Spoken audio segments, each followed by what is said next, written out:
This is the task for them. The obstacle for them is getting past this first draft once we are about to jump into it and making sure that they come up with a game plan here. Joseph, you mentioned the D word, the draft. That alone is quite the task to be able to get these gentlemen to a point wherein, you know, the formerly known final boss of MSC, you put them in a equal footing. Because here's the thing, right? Storytelling, set up to this best of three. Who even has the advantage? Usually when you go into a match, it's rarely 50-50. It's rarely, you know, down the wire. But who do you think here is the de facto boss and who's the challenger? Who's the usurper?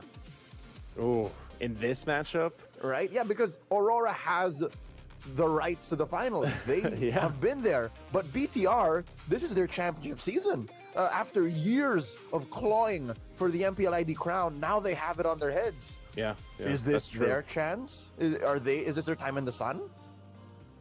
Man, that's such a good debate to throw out there because, again, I don't even want to use the phrase like raid boss or anyone. You know, I feel like that's been thrown around too much, but you're exactly right. You know, Daniel, Aurora Gaming has been to the grand final before. I think even a lot of people thought that their movements or their placeholder would have been the grand finals in over in Paris, but that wasn't the case, you know. And so for Bigatron by Vitality, being champions of their own region, going through a crazy gauntlet themselves not too long ago, and now up to this point, it all starts here. And it's crazy because you only have potentially 3 games to make that debate final. You know, so it starts here. Draft game number 1. We've already got some of the bands that we're used to seeing. There is a slight change up from our last series, of course. You're going to have this Fanny being taken out, and my goodness, you might as well, because yesterday Niall was able to move and groove all over the place on the Fanny pick. Aurora is going to be banned out. The Freya. We'll see if they want to let the Barretts go. Some teams have obviously done that, but I don't know if you want to do that and let it go in the hands of Lunar, because he's probably one of the other most successful Barretts XP laners so far. Yeah, when you're naming like top 3 Barretts users in the world right now, you're thinking Lunar, Shogun, Kid Bomba. Am I wrong? Am I wrong? You ain't wrong. You ain't wrong. Right? So now we have just one more left. There's the Barats. Okay. So they understood. Again, it makes sense. Our voices are being blasted in the stadium. Open picks, Belleric. You go first pick Belleric? I think, maybe Melissa, man. Oh, yeah. Maybe Melissa. Give that to Siggy Boom. Like, I think that might be where we are now, where it's like, if these are the bans, you got to take Melissa. They don't. They take the Paquito, which it can go in the hands of Siggy Boom. This can, we actually saw him already play this, so it's like, it can go there. Yes, it can. especially if you first pick or early pick a Paquito in this case. You're able to take control of, let's say, the mind games in the draft because it's an amazing flex. Jungle, gold, XP. Might even throw him in a nice little sandwich and that'll work out for Paquito. Bigatron, though, again, the aforementioned Belleric and Melissa.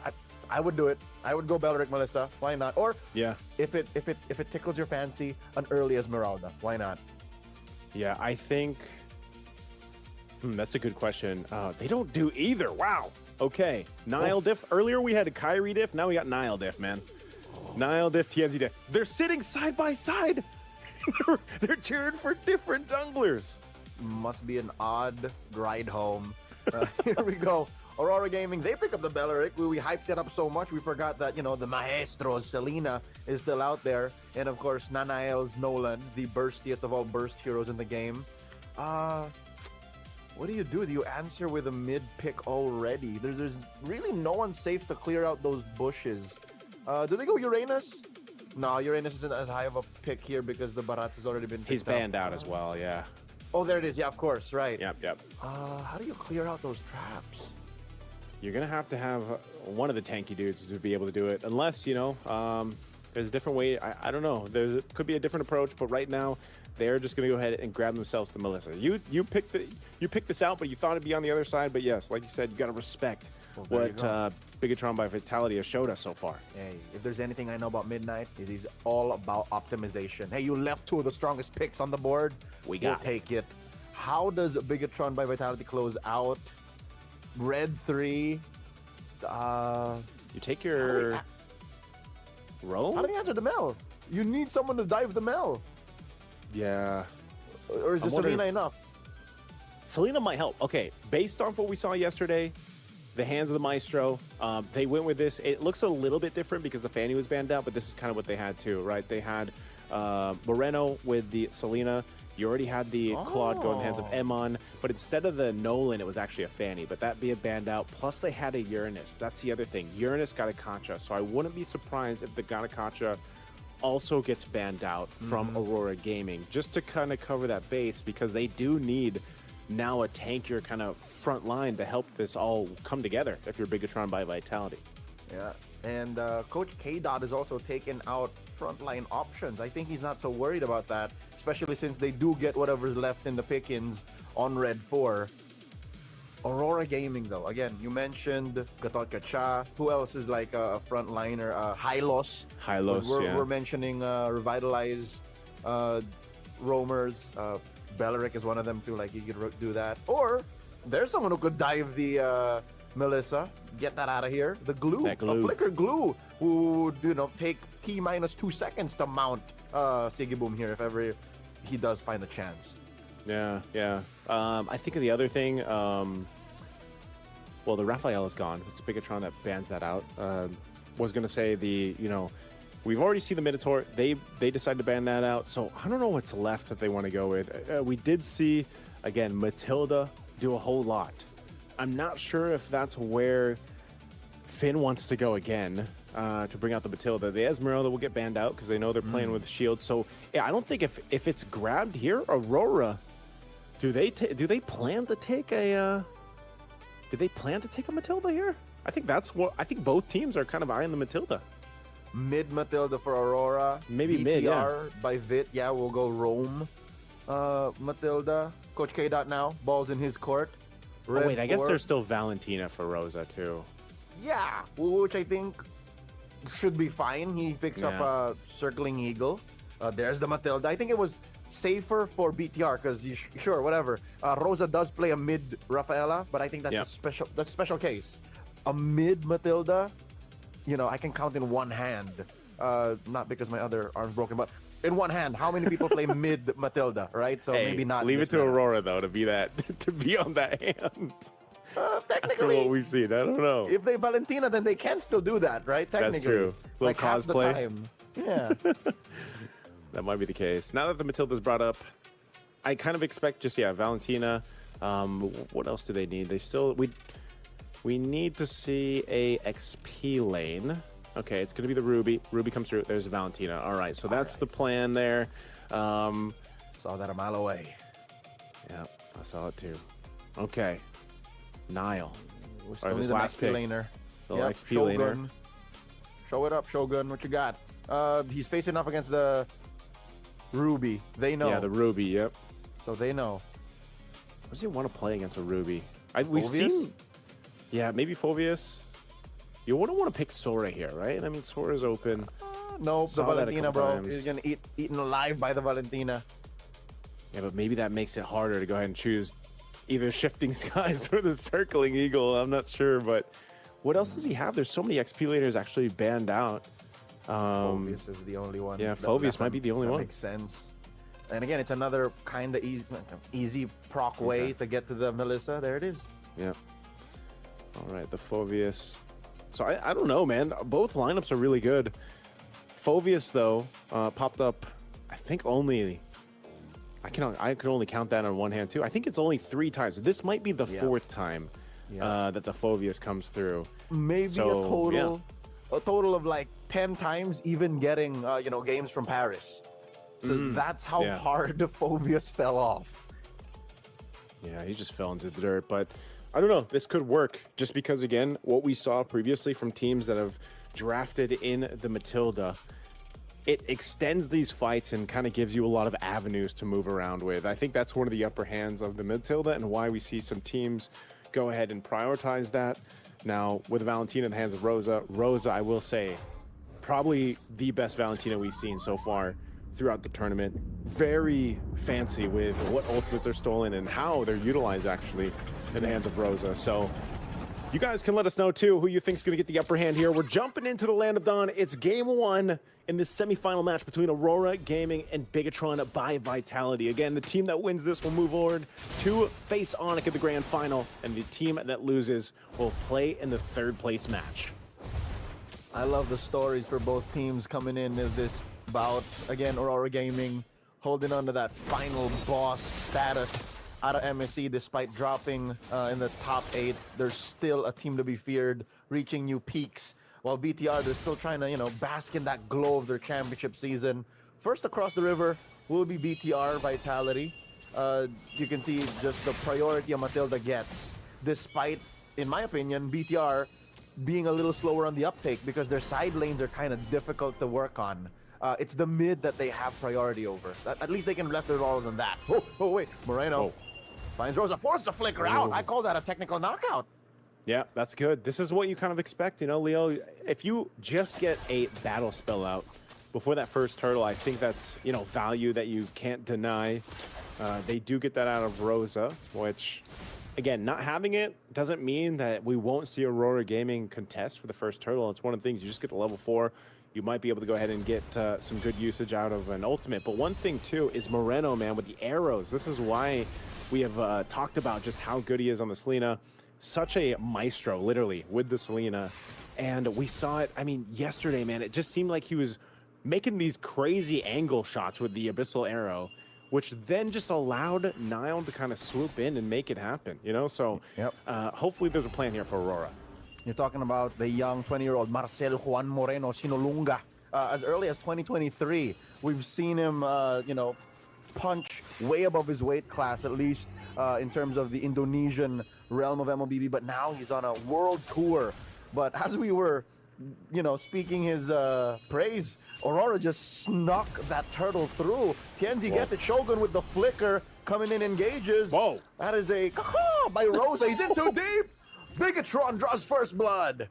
I don't know if Rosa meant to go ahead and just do that or wanted to try to potentially survive with the stolen circling eagle, but not ending up where you wanted to be, So you face a death. Your flicker is going to be back up here in a bit, but obviously recalibrate. Whoa. Lunar! Oh, that's the reason why the Phoveus was just such an easy pick. Again, they were winning the side lane already. I think they needed a quick rotation there from Pagu to get there, but Moreno looking to burst down. By Moreno, he survives. Yeah, he's a tree, Oh! Tienzi knocks out Eman! Just like that! Well, he's not a tree, so Eman gets punched a couple times and falls down. A good find here for Aurora Gaming. That's going to be some extra gold going in the hands of Siggy Boom. Now, man, this Melissa, we have to talk about it a little bit, just how successful it's been. It's the most picked hero behind the Valentina, and with a current win rate of 64%. Again, that's just how strong it's been. And part of that strength is the zoning capabilities with the muddles. I think that's one of the main things, because even if you're approaching a base, or you're trying to knock down some of the turrets, the zoning of muddles, and then once you have your stacked items, Siggy Boom's going to be a big problem for Bigatron by Vitality. So it's like, okay, we're going to go and commit to this. You have to almost burst her down before she even gets a chance to pop the ultimate to, you know, go away from me, basically. Yep, it's a wayward Hanabi, you know, maybe a better Hanabi, as some would say. Looking at the map right now, Bigatron, despite some odd trades, are still up by about 200, 300 gold. First to the scene again is Aurora Gaming. Pagu zoning out Finn. Tienzi laying down the smackdown on the turtle. Here's a real circling eagle from Finn. And now Pagu looking for it. An amazing taunt here via the enchanted ult. And they take down Shogun. Bigatron by Vitality weren't ready for that. Yeah, they weren't ready. Even as tanky as Shogun is, it seems like Aurora Gaming is just so quick to say, you know what, let's just go for this objective. Let's secure ourselves the turtle, put ourselves in this position. We don't have to force all these fights if we don't want to. If we happen to pick someone off, great, but let's just go ahead and get objectives. And now they slowly compound with that decision to build up on a gold lead. And again, playing the long game here. They're playing against a Matilda. Pagu. In comes the rest of them. Now Rosa gets away, survives, and Pagu punches Niall right in the face just to stop them from finding more. Aurora Gaming now up by about 1,000 and change. Again, even survives in mid. We know that mid is where Bigatron by Vitality should be pushing. That's what they sacrifice the side lanes for. But Aurora are denying even that. Again, this is why, you know, you got to give it up to Rosa. Rosa has to deal with a lot of pressure, but Rosa's still able to survive, you know, flicker down again. So we'll see if Bigatron by Vitality takes that information and says, you know what, let's go for Rosa one more time, try to go ahead and get a kill in our hands. But they're also slowly just kind of responding that. If Aurora Gaming doesn't get caught, then just keep up with it. Farm, get to the point where you need to be. If they give up the next turtle, though, I'd be surprised. But I don't think that's going to put Bigatron by Vitality in any rough situation leading into the first Lord once we get there, because they've just been able to go ahead and capitalize on a farm. Again, it's been a while, right, for the Claudes to really kind of shine the way they have in the meta, but it can still happen. Even though Emon faced the first death. Oh, hold on. Lunar has 4 on him. Answers with a level Finn, and the flicker takes out Finn. Trades out. Again, he knew he was gonna die, but the fact that he took one along the way means the world to Aurora Gaming. You going with me if I go down too, is basically what Lunar said. And, you know, so I don't think that's too bad. And now the turtle's up. They can make a move here. Bigatron is around, though, and they're gonna bring Finn back to this fight. So no take on the turtle just yet. Tienzi, half health, but he's going to be fine. Still has that purple buff on him too, but they're going to finally face off against this turtle. Past 2, we haven't seen that by BTR, but now Aurora Gaming in position. It's going to clear out the mid wave here, but they're looking for their own opening. Eyes on Pagu. A flicker, Wrath of the Dryads could change things. Procs that second skill, finds Eman, force him to BMI back. Nanael holding this fence brush. Eman AOT into that pixel, finds a couple. Flicker Dark Wave once again from Shogun, turns everything sideways. But Aurora Gaming still find him! The pickoff and the turtle! The Turkish squad are 3 for 3. Objectives are what they wanted, and Shogun. And they found him twice now. They're looking for more. They'll convert straight into a tier 1 in mid. Siggy Boom unbothered. I bet his brother Apex 47 is watching from the sidelines. That's my brother. Yeah, he's definitely feeling good about it. Siggy Boom starting to get online here. Very close to the Trinity. You can see it. He's got the 2 items locked in. Corrosive Scythe, DHS. He's working on that golden staff. He is 1,000 gold ahead of Iman, which is great. Again, it's a great position to be in. Even in the jungle, you've got 1,000 gold difference. But so with Aurora Gaming having this kind of lead across these roles, it's more so of picking those fights. What I have liked is, you know, you haven't seen Pagu be too overzealous on trying to set things up with that Wrath of Dryad ultimate, because they have to go, whoa, Whoa! Hey! Come on. Violence from out of nowhere. Tienzi just clocked him. Stars. Emma's seeing stars right now. Oh, Was that? whoa. No, even Moreno. Tienzi finds another, and he might even get an triple for Tienzi. What are in those boxing gloves, man? Because Dynamite. Tienzi, I guess you don't bring gun to a boxing match. Man, Tienzi able to cap off multiple kills. And that's not who you want to deal with at this point. 4-0-2. They're already in the base. Oh, at least they're trying. Bigatron by Vitality do clear the minions. Shogun gets pulled in, but he's not having any of this. BTR get to keep their inhibitors, at least for now. Okay, they keep the inhibitors up. I don't know. I'm sitting here scratching my head, Leo, because of just...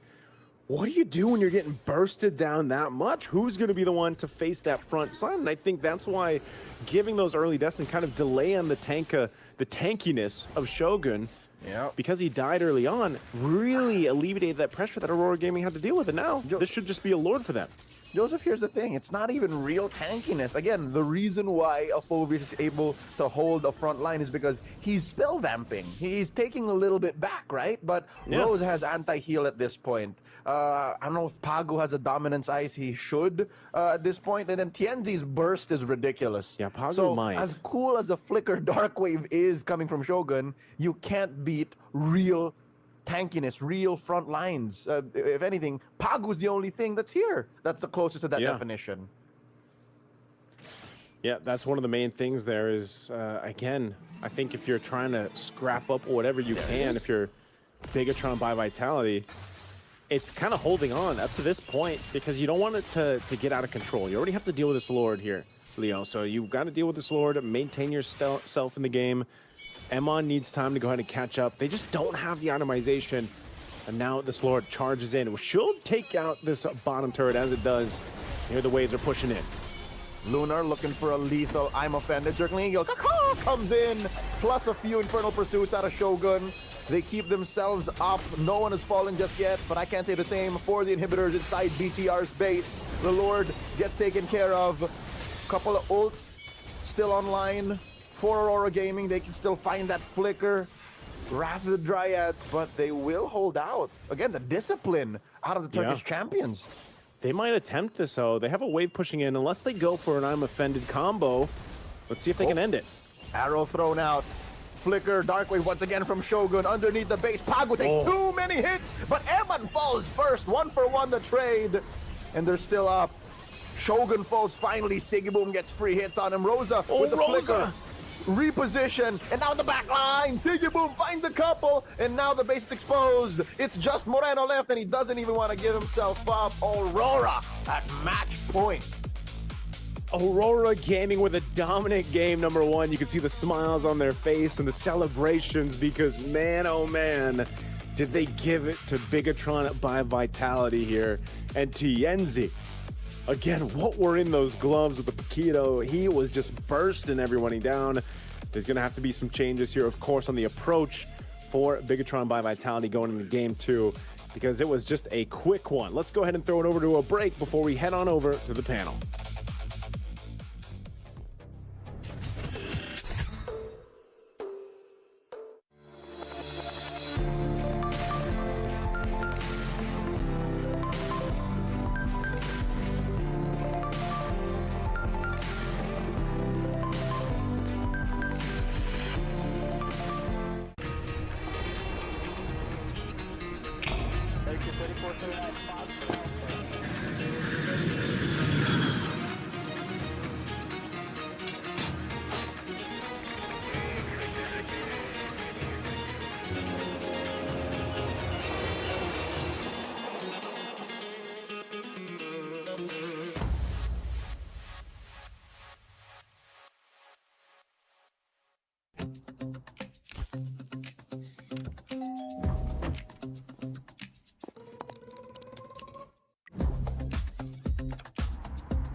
Үлкен істер әр қадамы жаңа жетістікке жетелейтін марафон.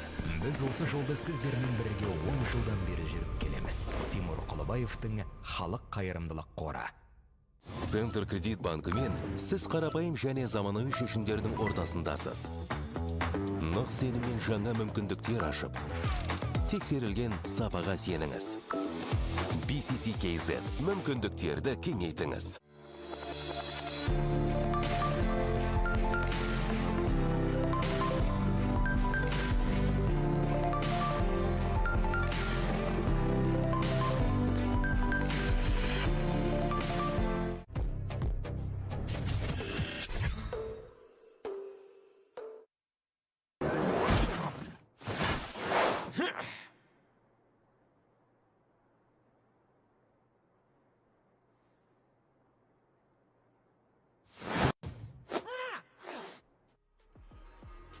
And ladies and gentlemen, we are back here after the map 1 of the game for Aurora versus Bigatron by Vitality. I mean, what a game.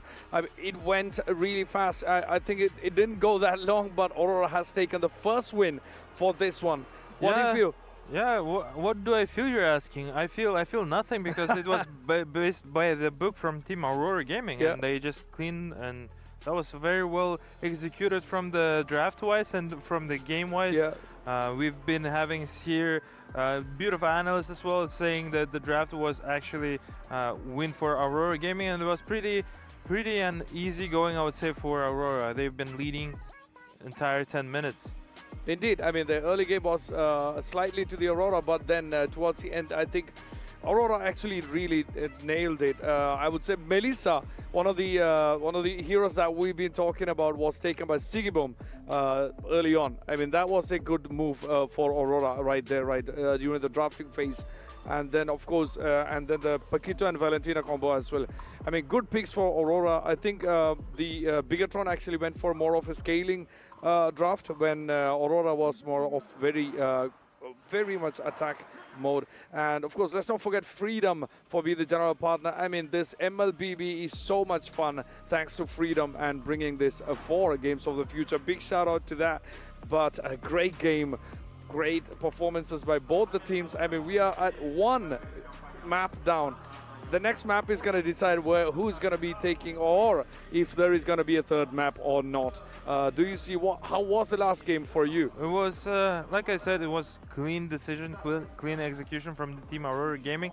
As you were saying, the map is clearly over. I mean, Aurora just proved why there are clear favorites here in the game against the Team Vitality, Bigatron by Vitality.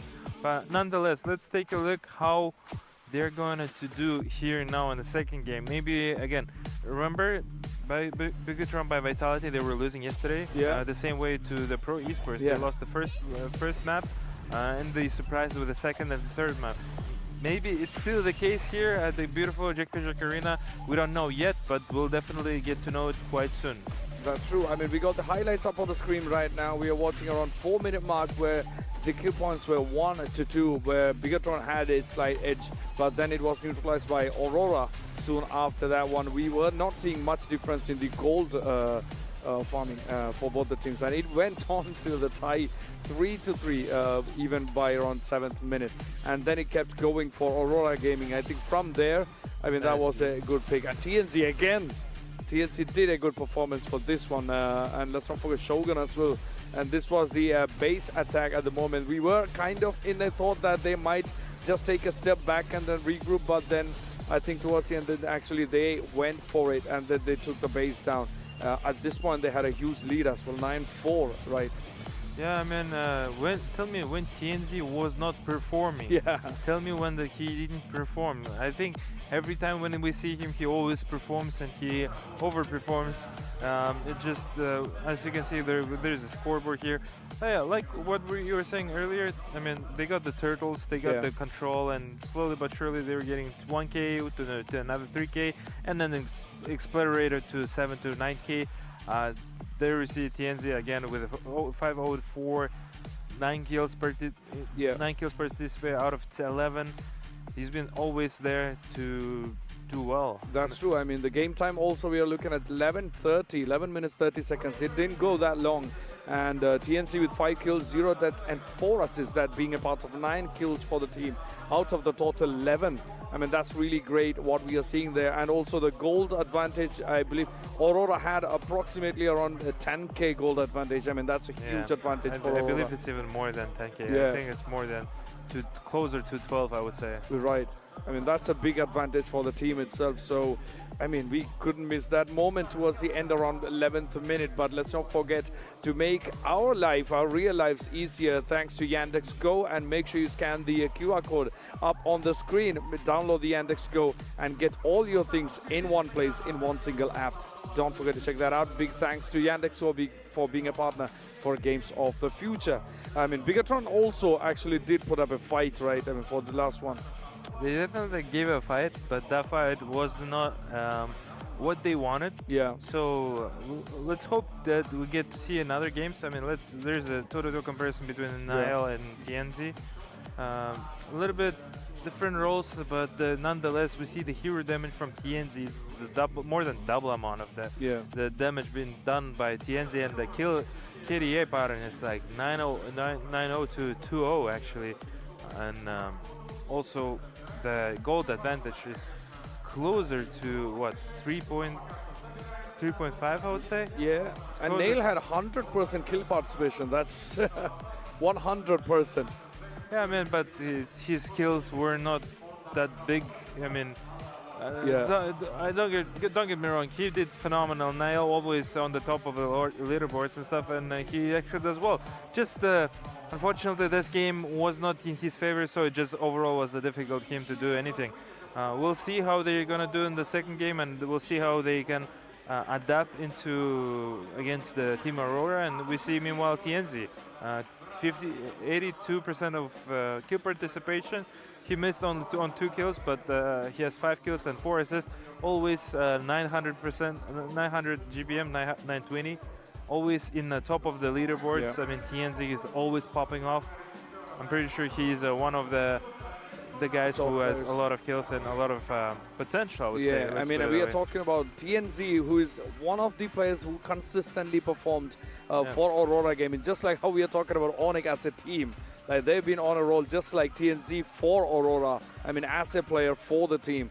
A great performance by all the team members, to be honest, but big ups to TNZ for that performance, because, and once again, we never know what's going to happen for the next game and the drafting, if they're going to make any changes, if they're going to make any changes for the overall idea or overall plan for drafting before they jump into the next game, because the next game is actually most likely going to decide who's going to go to the finals, or if they're going to get one more chance to prove if by any chance if Bigatron managed to get the next game down. Because in the last game, as we said, they went double marksman with Claude and Nolan together. So we don't know, we might see changes, we might not see changes, yet to find out. We definitely will take a look, because our last series ended with a 2-0, right? Yeah. Between Team SRG and versus Onyx.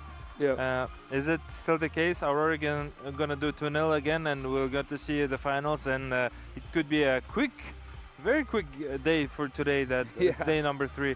We'll definitely take a look, and we'll start the game anytime soon.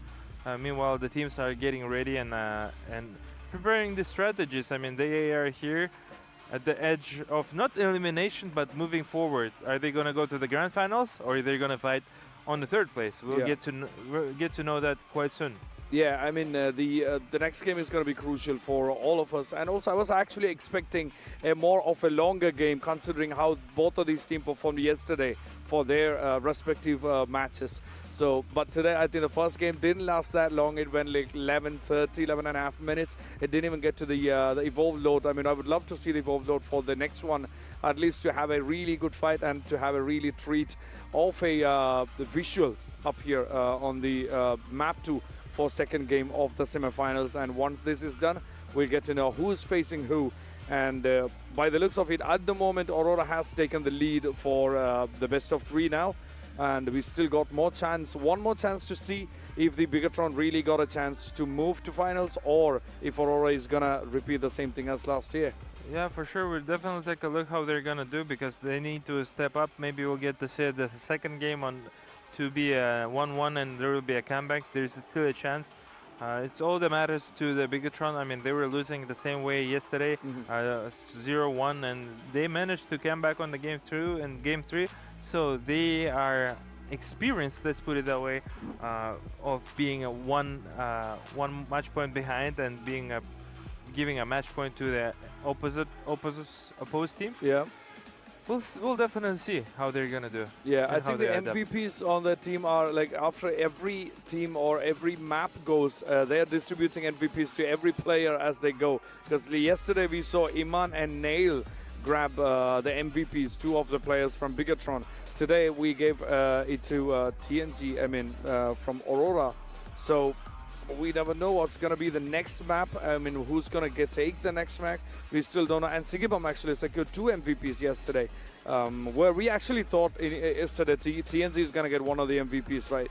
Yeah, I mean, TNZ were always up there, always showing how he was doing well, but the other teammates of his, such as Pago, Sigibam, is always also on the top by just being there, helping the team, helping the support, and taking that, I would say, dirty work where TNZ can just relax and shine. Yeah, of course. The hero choices would be crucial for the next one if they're making any changes or if they're going to stick with the same thing. Sigibam grabbing Melissa early on in the draft phase. And I don't know if they might be really considering a combo again for Melissa and Harley. Yeah. Because it's got more chance. I mean, it's been proven strategy in this tournament, right? This combination has worked and has got a good results so far. I mean, like our casters pointing it out, this game is of speed, right? They were mentioning about the game of speed, and just curious. And you know what, guys? Great news that the second game is about to get ready, and the casters are about to get ready. We're giving out to Leo and Naiso. Take it away, gentlemen. Thank you very much. We are ready to go to game 2 here. Once again, the breakdown there for game 1. We know what's going on here, Leo. I mean, they talked about the draft a little bit because that's where we always have to start. Now, for this one, I'm going to throw it out there, man. I'm going to be a little upset if we don't go to a game 3. We need a game 3, so Bigatron My Vitality, please make it happen in the draft because it seemed to have happened so quickly, man. And again, I know we talk a lot about the man on the screen here with the team, Midnight, Coach Midnight, but the execution that we've seen time and time again from Aurora Gaming's players is what stands out so much for their matches. No doubt. Again, even in the seemingly push and pull early game, I'm talking like 2 to 3 minutes, it seemed like BTR might have figured out how to make use of the weak side lanes. Aurora just snapped back all of us back into reality, saying, nope, look at our superior draft, look at our execution. We're going to match point, and that's where we are right now. Paquito taken out of the equation by Coach K. and Her. Again, Tienzi was disgustingly good in game number 1. Freya out of the picture as well for Aurora Gaming. What else? Atlas, Marcel, Barats. Wait, whoa, hey, Bigatron took out their own Selena. I always laugh when this happens because when it's a player known for playing, I mean, obviously, like Rosa can play it too, but it's just like Moreno's known for it, and he's like, you know what? I'm gonna ban this hero out so I don't play it. Like that's how it feels. It's a very valid move though, because consider Rosa's good at it too. Yeah. And maybe on blue they want to open up a little bit more so that they get a better 2-3 swing. It's the perfect ploy. I love it. It's a good way to set up the draft. Yeah, this draft, like I said, it kind of needs to be different, especially for Bigatron. What they want to go ahead and do here is, I think they're going for the Harara play, man. Honestly, Freya, Fanny going through.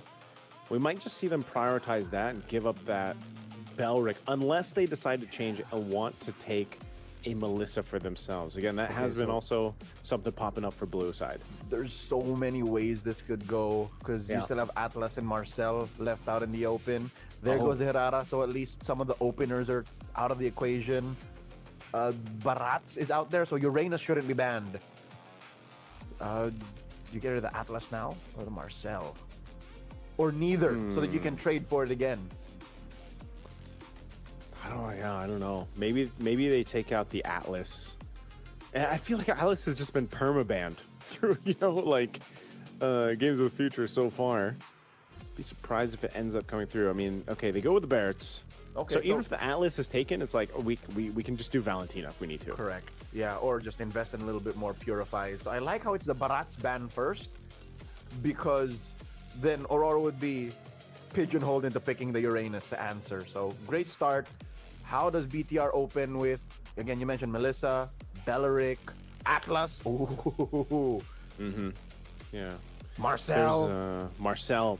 Maybe the Marcel, man. Maybe if you're BTR here, you go with the Marcel. Because you already know what you're going to have to trade. So you could just go Marcel. At least you get the golden hour. We have seen some pretty game-changing golden hours with Marcel, and he's usually banned. So might be an option here. Whoa! Out of all the names we threw out, all the heroes, I was not expecting the Uranus first pick. Although Shogun has played this multiple times. Yeah, but I don't know how to feel starting with a Uranus, right? I don't know what the stats are, but I don't know how often this happens. It's And how successful it is, right? This is basically meeting someone for the first time, and you're not sure you're going for the hug, for the fist bump, or the handshake. You instead go for, I don't know, pinky promise. Like And then at the same time, someone's trying to fist bump you at the same time. Like it just you doesn't know how add awkward up. that is. Yeah. Yeah. Okay, but the answer, Valentina over here, just because they can anticipate some of these picks over for BTR. Could be even the Atlas since it's open, but they also grabbed the Melissa. I would have rather Bigatron by Vitality at least take the Melissa, if anything. Just because it's been that highest picked priority hero, and then got a great win rate on it, can go well in the hands of Emon, but they feel like that the Uranus was going to be the answer because it seemed to do well when it's countered into a Melissa, right? We saw this yesterday even in the matches where you've got the Uranus, the Melissa's online, boom, blade armor, you're ready to go, kind of tank up that front line and be that bulwark, but then you have to supplement it. And now the Novaria, you mentioned the bit of a buff, right? Freshly that buffed. Novaria got. It's one way to find that Melissa. Again, if you're putting it in the hands of Moreno, he's used to these long-range skill shots, and I think that's what Coach Midnight is discussing with the squad. Like, you guys know the range on that thing. Potentially, it's larger and longer than anything a Selena can, so that Selena ban makes more sense now. Alongside the Nolan, a lot of good burst coming in from BTR. How does Aurora close up? Do they pick up a frontliner now that can compromise that? Belleric is still open. But instead, they find someone that can go toe-to-toe with the burst on the Nolan, and maybe if you can find a way to like link up and go the long way around, kill that Novaria. Looks like we got a lot of Aurora fans out there too. I saw they had a meet and greet. I don't know if they had that every day, but they had one a couple days ago, and there's been quite the turnout for Aurora Gaming and Onyx. I think, over there in Astana, there's a lot of fans cheering for them. I think they want to go ahead and see if this is going to be a 2-0 for Aurora Gaming, but Bigatron by Vitality around the world, a lot of people are rooting for them to get it to the grand finals, so that we have a different grand finals for the Games of the Future too. And then you get an Indonesian showdown. That's what I'm saying. You get an MPL ID Season 17 rematch. What they started in the Velodrome, in the Jakarta Velodrome, they finish here in Astana. Who would have thought? What a trip. Who would even say they finish it? Because they might do part 3 back home. So that's true. This part could be 3, the final part. This could be, part 2 Electric Boogaloo, live from Astana. Going into the bans, BTR take out the Atlas. Wow. It survived the second phase. Okay. That is kind of odd, right? Atlas being banned out second phase, but it's going to be taken care of. I just almost would have thought, too. For some reason, I was thinking, would they want to actually take the Atlas for BTR? But instead, they go and ban it out. What do you... And I guess the only interaction we've seen before where it was a... Was it a Rome Valentina or a Rome Novaria? Where we saw that Novaria paired with the Valentina. It was just yesterday, too. You're most likely to do Rome Novaria. Yeah. It was, yeah, I think it was the Rome Novaria. Okay, so Novario. now that, oh, okay. Last ban? Where are we going with the last ban here? Another Rome, maybe? Gotf?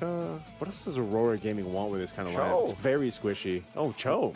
Yeah, that's the Polish Cho they're taking out of Pagu's hands. Yeah, he had a rough time when he had picked it yesterday once in one of the games, but leave it up to Pago. I think he's just got a really deep hero pool too. He could potentially pick up. Oh, Belric's still open, so that's what he's going to get. I was going to say that Glue was still there, but he goes to Belric. So now we just need to see what they put in the XP lane in the hands of Lunar. Meanwhile, these last two picks for Bigatron by Vitality, they still need their... What do they need? Gold lane, and then wherever Novaria is going to go. In a Rome. Yeah, I think that's a mid lane Novaria. This might be what they say in the business, gatotable. I think this is very gatotable. Just fight with the revitalized Gatot. Yeah. Tanky and enough. Then compromise the Melissa. Stop the, Beleric from running through, taunt him. It's very gatotable. Fight with two taunts basically, but they're going to go with a Matilda. Okay. And then a Brody. Okay, Matilda, Brody. You got some range to work with. Utility moving around the map. Again, we won't find out what map we're playing on until we jump in into the game. But Matilda, obviously, with this lineup really helps because Novaria shouldn't really be in a threat at all, just because you can play with such range. Brody too. So it's like you kind of just take care of your Nolan. Like Nolan for Nile should just be able to kind of weave in and out. You want to go get the burst down, and then you kind of get out of there. Like that's the game plan with the Matilda here. Nolan and Brody are going to be the main targets for Finn to kind of escort throughout the battle, while Shogun just does Shogun things, being the only real frontliner. One more pick here. Again, the hero for Lunar. Mind you, it's not impossible that the Beleric becomes an XP laner too. We've seen that happen, but instead it's the Esmeralda to answer the clear abundance of shields. Eternal Battle in the XP lane. Yep. Let me siphon all those shields that Finn gets to you. Aurora are poised for the sweep, Joseph. I don't know what to tell you, unless some way, somehow, Bigatron snowballs out of control. Yeah, this is kind of it's a bit of a weird draft from Bigatron by Vitality. I'm not sold on the Novaria yet, even though we saw her yesterday, and yes, she went through a bit of a buff and everything else, but this lineup that is being brought to the table just looks better. Yep. Little, what do you call those? What do you call them? Baby friends. Little baby friends? Baby friends out there. I love that even Astana, man, they show their pets on the phone because I thought that was just a regional thing here. No, but it happens to be everywhere. Hey, it's International Cats Day, Joseph. It's International Cats Day. Yes. Happy International Cats Day to all the people that have cats right now, because we're about to go ahead and jump into this game. Once again, ladies and gentlemen, it's a semi-final match with Bigatron by Vitality and Aurora Gaming. Right now, it's match point for Aurora Gaming to once again get to the rematch of last year's Game of the Future against Onyx in the grand final. And don't you worry, for the fans out there, Bigatron by Vitality, if they do go down, they'll fight in the third place match tomorrow. And waiting there is none other than the Malaysian champions, SRG. Looking at the side lanes, again, that's where a majority of the action will be dictated from, since mid lane are just jockeying for position for a better turtle take. Eman here invested in an early Jerkin, so he knows that he's outranged by Sigiboom's Melissa early on.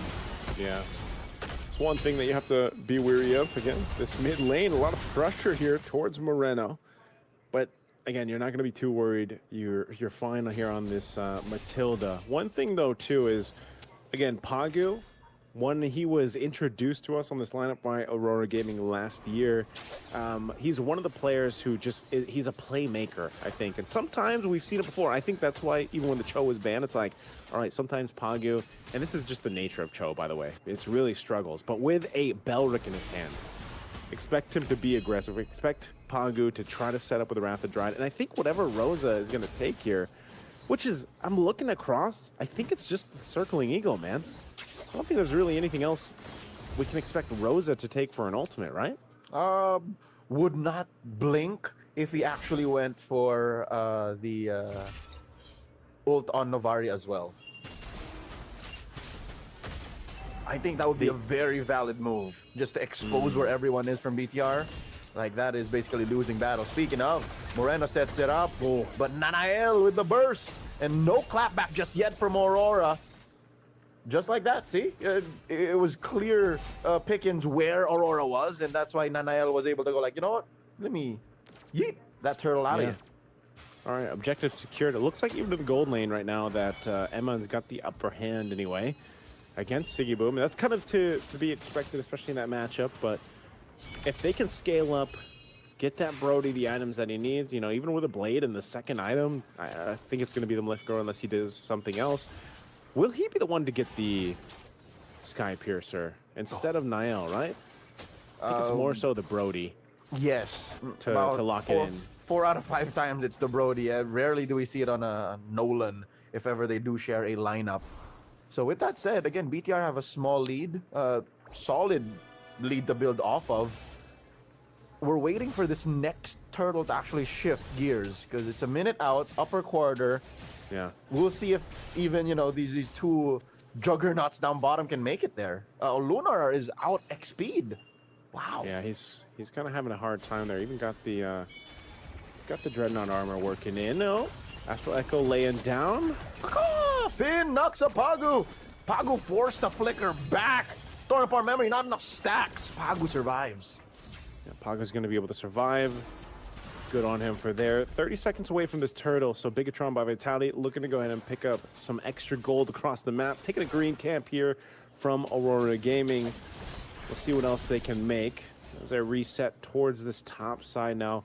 Part of this, again, is just waiting for Siggy Boom to get in line, get scaling up here on the Melissa. The problem is he's just kind of getting outlaned right now. Emma doing a really good job, and they don't have much pressure. Like other than if TNZ happens to find some of the deadly magic, this is a lineup that really has to kind of just wait for its moment. If you're Aurora Gaming, you know, you're literally just waiting to cook here. And now the second turtle is up, and BTR has control. And that makes it 2 for 2. Ain't no way Aurora can contest for that.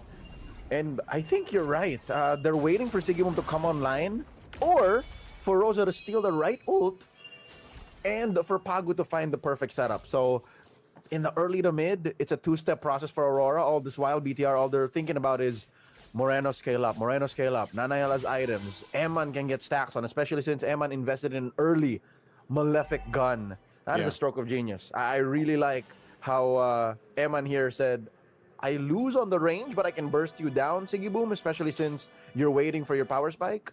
Let's do that now. That's amazing for Eman.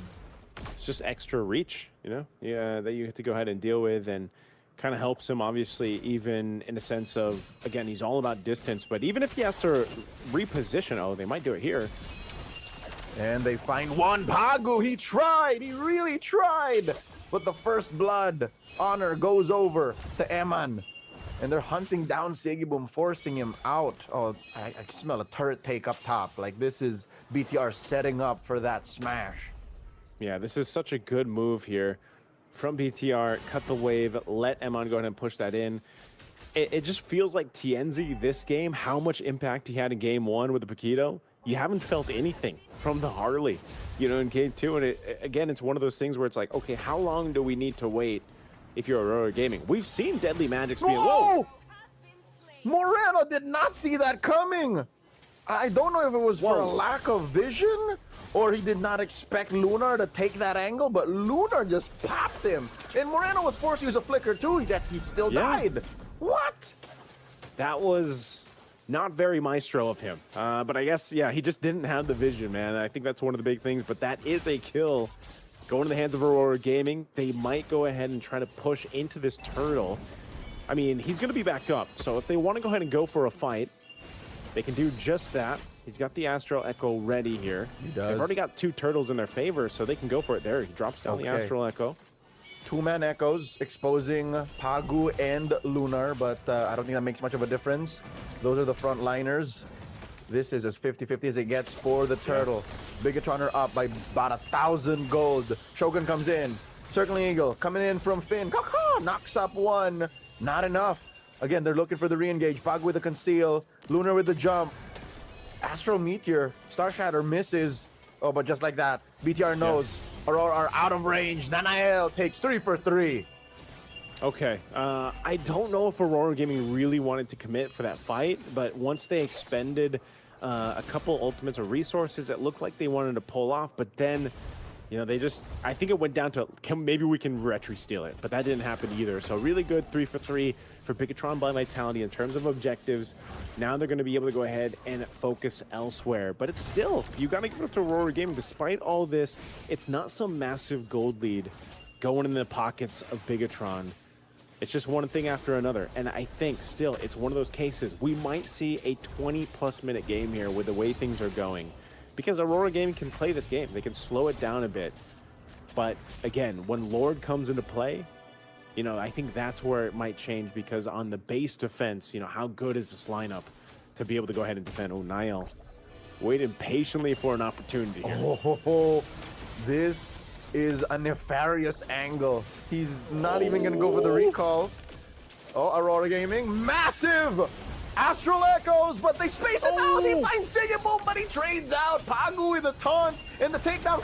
Coming in from Vin. Amon with a shattered attack. The torn apart memory gets another.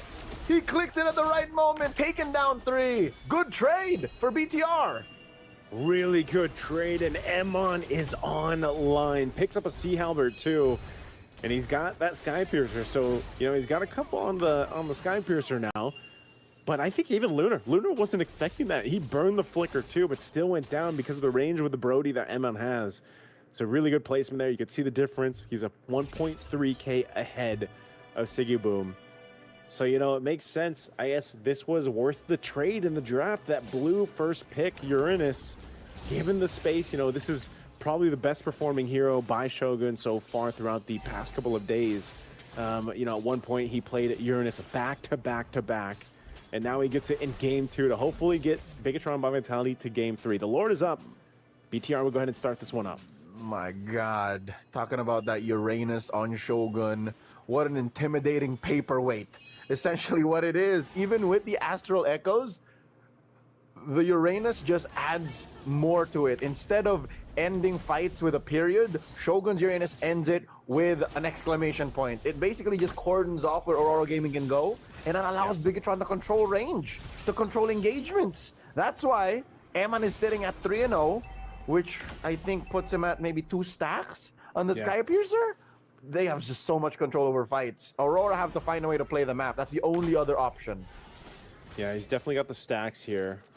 This has been a rather low kill game too. It's just more so of, here's one pick here, here's one pick there. Objectives, this is very objective based right now, just because again, Aurora Gaming's lineup, it's really built on allowing Sigiboom to come online. Tienzi really has been not efficient, you know, on the Harley. He hasn't been able to convert kills or put pressure really that we're used to seeing.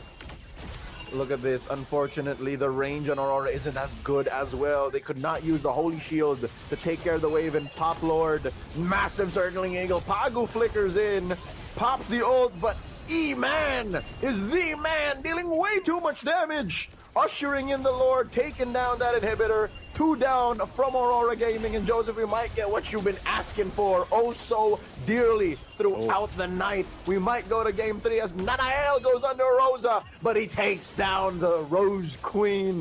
The Thorn Queen gets picked off, and just like that, the base cracks. BTR forces us to go all the way. Smiles on their face, a Bigatron by Vitality, calm and collected, will take us to a game 3. And that's what we want from the semifinals here. Again, we wish we could watch them play through a 5-game series. Well, 3 is going to have to do it here. We're going to go ahead and just talk about things shortly on what went wrong in game 2 for Aurora Gaming. Because, man, it seemed like things were figured out, and a lot had to do with, again, that Brody power spike with Amon. Really good movements there. And just as a whole, we're going to be throwing it to a break before we head back to the panel.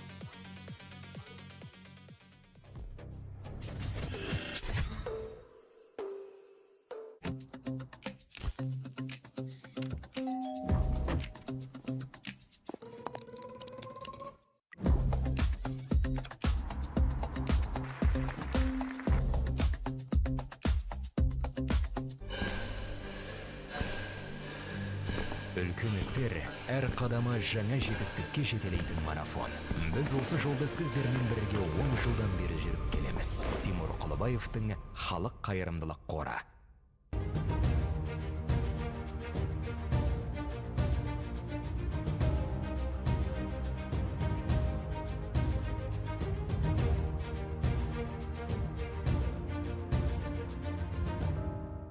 Центр кредит банкымен сіз қарапайым және заманауи шешімдердің ортасындасыз. Нық сеніммен жаңа мүмкіндіктер ашып, тексерілген сапаға сеніңіз. BCC-KZ мүмкіндіктерді кеңейтіңіз.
Welcome back, you guys, and thank you very much, the beautiful casters, Leo and Niso.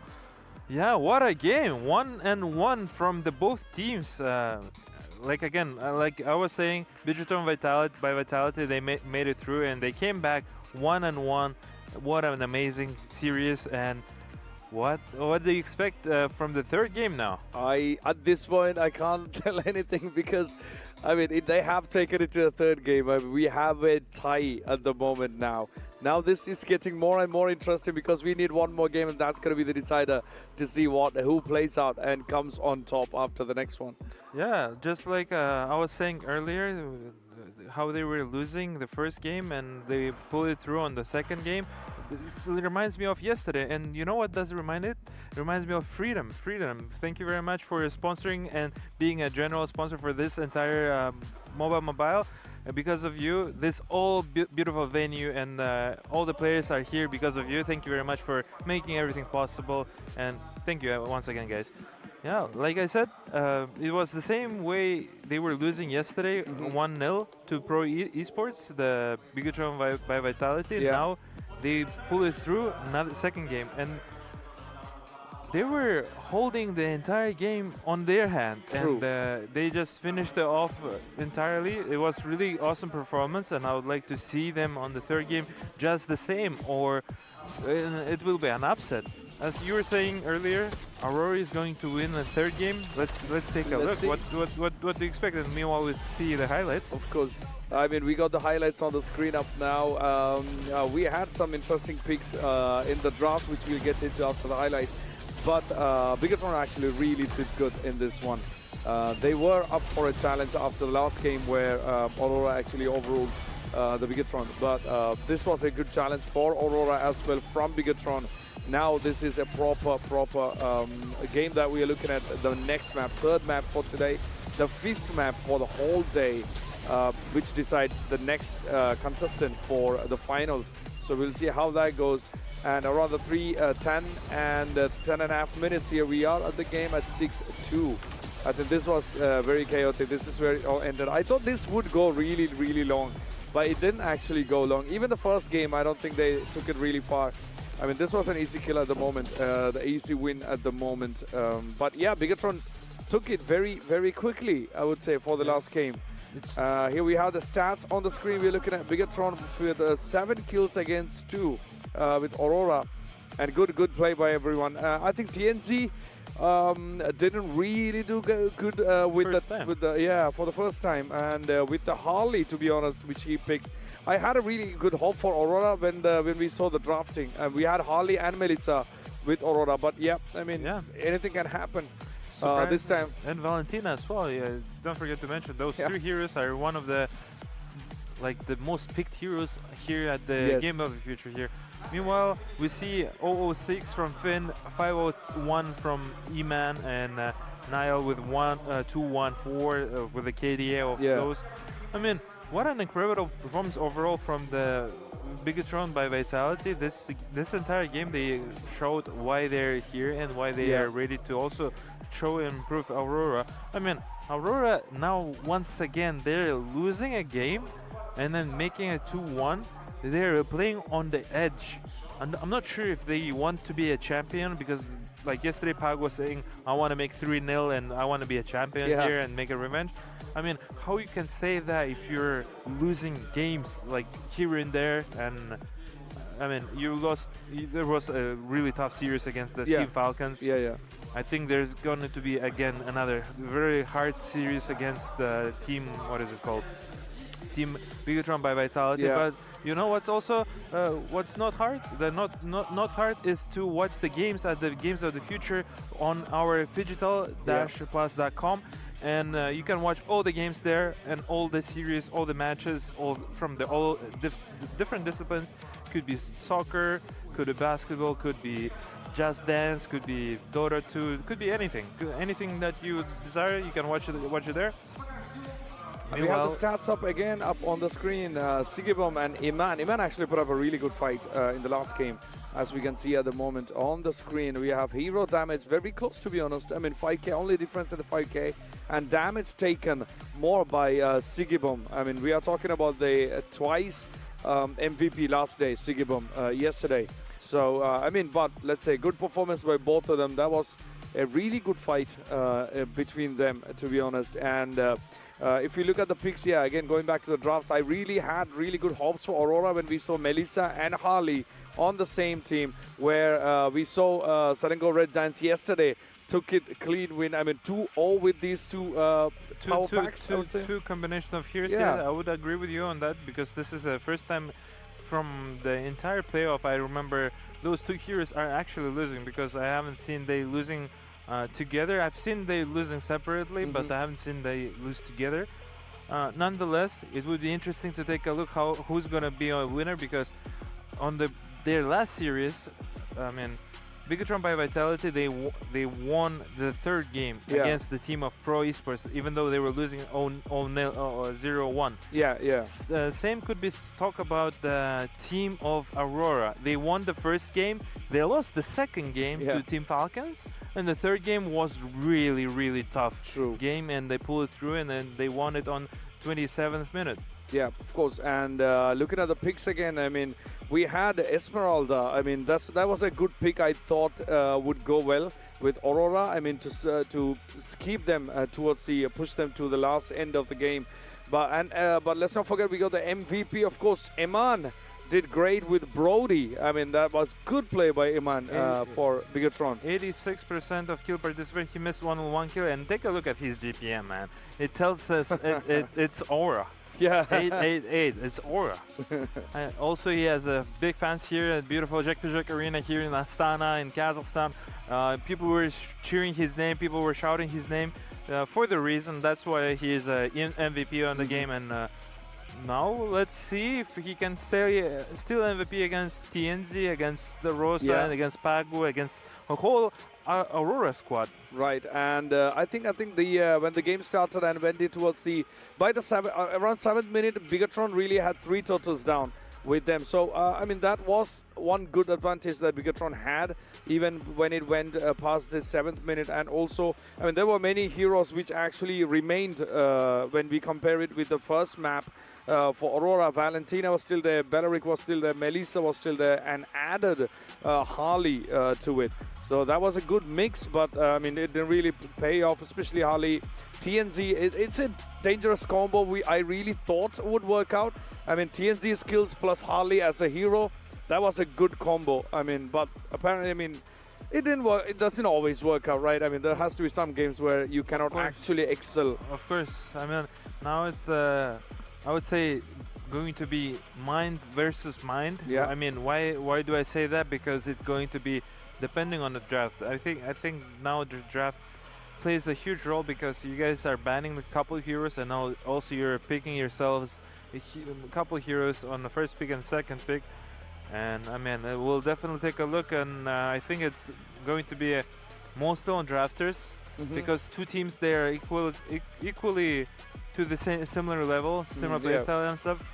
And now it's a good understanding. They need to be prepared for the draft and to be ready for the strategies. Yeah, and also they kept. I mean, Bigatron kept Nolan and Matilda from the first map. I mean, they picked them again. But I think when Aurora picked Harley, I think that was a good challenge to Nolan.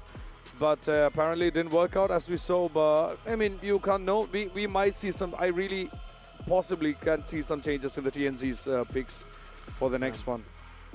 I feel like people have been missing out on Uranus. Like the previous series, Uranus were doing so much, tanking so much damage and doing so much nasty stuff on team fights and stuff. And we'll definitely take a look how the draft is going to be panned out. And I mean, yeah, like you were saying, Nolan was definitely a strong hero and making a problem for the other teams. And we'll definitely take a look how they're going to do and how they're going to adjust, and if they're going to ban Melissa, or the other teams are just going to let them pick the Melissa because they're not scared of Melissa. Anyway, nonetheless, the third game is about to get started, guys, and our casters are to get started. Let's give it the words to Leo back and to Naiso. Take it away, gentlemen.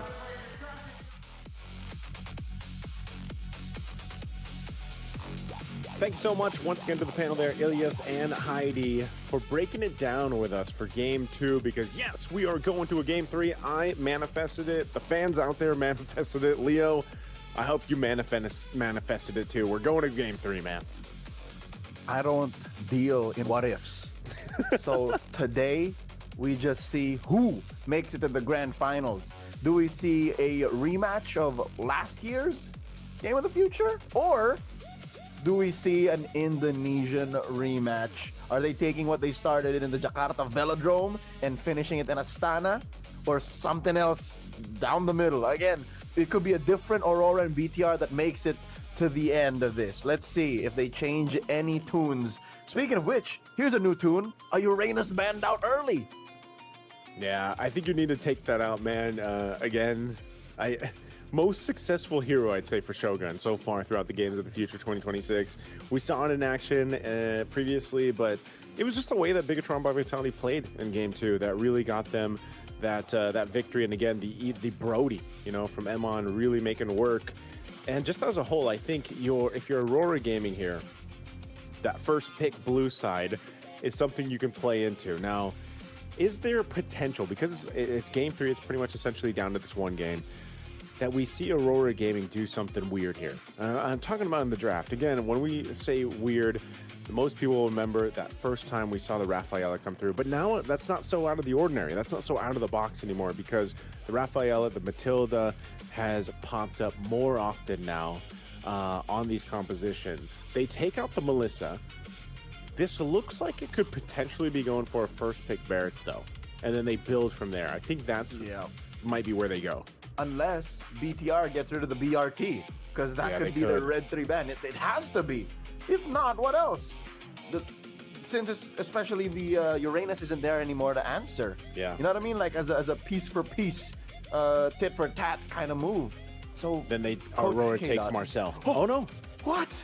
Just Coach a Fanny. K-Dot, he would rather answer Fanny's Tienzi. Okay, so I don't know. Is this mind games? Does Midnight fall for the trap? Could it be a trap? Could it be a snare that's being set up by BTR by Vitality? that's a snare, man. That's a robotic snare being set up here right now. I think that's the heavy choice. You know, your tournament lives, or anyway, your grand final life is on the line here. What do you go for? Do you prioritize the Barretts? That they do. It's open. Might as well take it. Put in the hands of Lunar. Again, just as Shogun is the Uranus of Games of the Future, I would say Lunar is the Barretts so far at Games of the Future 2026. Now the trade, Belric is there. You can go Belric. And then I think whatever else they want to build up at. I was going to say, Eudora's kind of fallen off. Valentina seems to be the way that teams like to go more so now. Weirdly enough, I file Eudora under the same folder as I file Rafaela. Like, they need a very specific setup, but they're not weird when they come out. And because of the first pick Barats and the way the bannings went, opens up a Paquito. What a starter. What an opener for Bigatron by Vitality, Paquito, and Belric. That's it. I think they don't need... Well, might be an overstatement, but I think they're set on frontliners. I think this is good. Okay, let's see. Frontliner is pretty good. This is also taking the Paquito out of the hands of TNZ.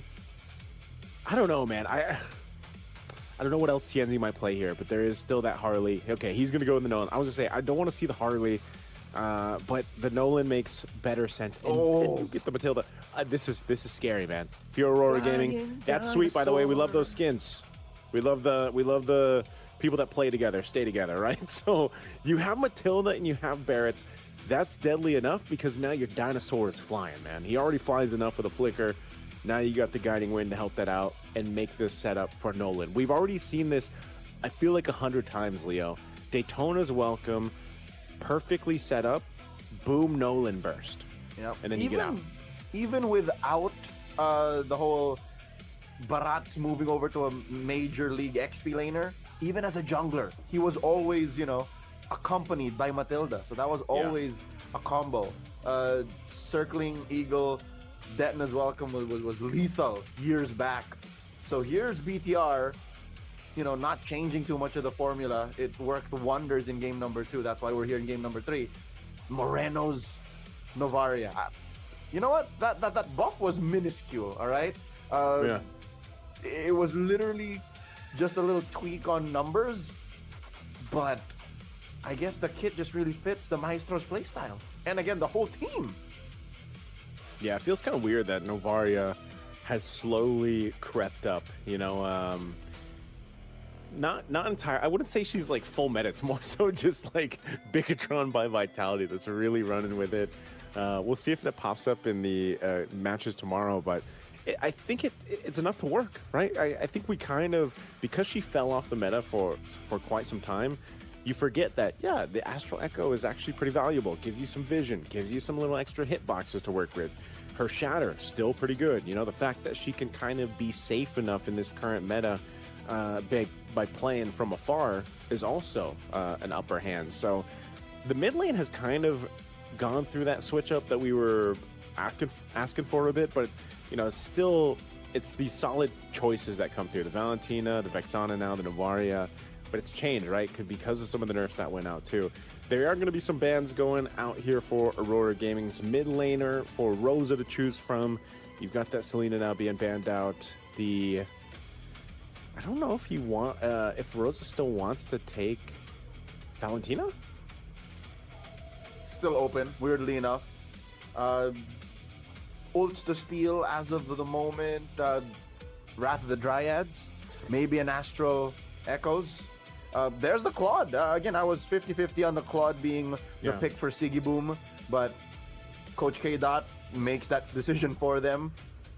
Gold lane is looking tight. What else will be left after this?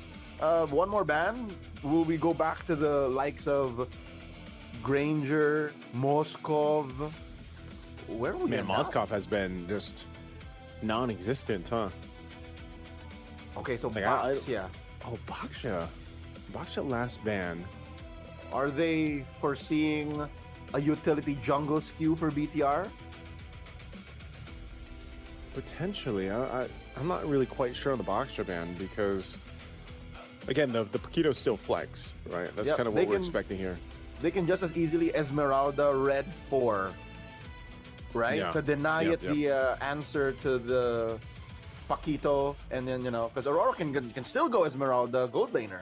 That would be really good if they can find that in blue 4-5. Yeah, that'll tell us what ends up happening based off this red 4 pick from Bigatron by Vitality. It's going to be the Raphael. Oh, they take the page out of Aurora Gaming's book. So this is going to be the mid. Wait, yeah, mid lane. Is it going to be Moreno? Will Moreno be on the? So mid lane Novaria. Finn's going to be on the Rafaela. Yeah. Yes. Okay. So it's pretty normal. So I think they took it to heart when I said, "Yep, they don't need to invest in a front line anymore. It's all in on the Paquito and the Belleric, and then they'll just sustain till Aurora don't make no sounds no more." But Aurora can still, you know, go.